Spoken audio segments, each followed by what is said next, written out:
ગુજરાતમાં જે ભારે વરસાદ અને પવન સાથે વરસાદની જે આગાહી છે એને કારણે દિયોદરમાં આપણે તમામ લાઇન ડિપાર્ટમેન્ટની આજે મિટિંગ કરી લીધી છે.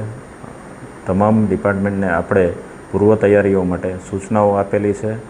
જ્યાં જ્યાં જરૂર પડે ત્યાં સ્કૂલોનો શેલ્ટર હોમ તરીકે આપણે ઉપયોગ કરાવનાર છીએ. UGVCLને સૂચના આપવામાં આવેલ છે કે બિનજરૂરી પુરવઠો ખોરવાય નહીં, લાઇટનો પુરવઠો જળવાઈ રહે, કોઈ જગ્યાએ દુર્ઘટના ન થાય એ બાબતે. જે જગ્યાએ પાણી ભરાવાની સમસ્યા છે તે જગ્યાએથી પાણીનો તાત્કાલિક નિકાલ થાય તે પ્રમાણેની પણ આપણે પૂર્વ તૈયારીઓ કરવામાં આવેલ છે. જરૂર પડે લોકોનું તાત્કાલિક સ્થળાંતર કરવામાં આવશે અને એમના માટે શેલ્ટર હોમની વ્યવસ્થા કરવામાં આવેલી છે. અનાજનો પુરવઠો આપણે દરેક FPS ઉપર પૂરતા પ્રમાણમાં રાખવામાં આવેલો છે.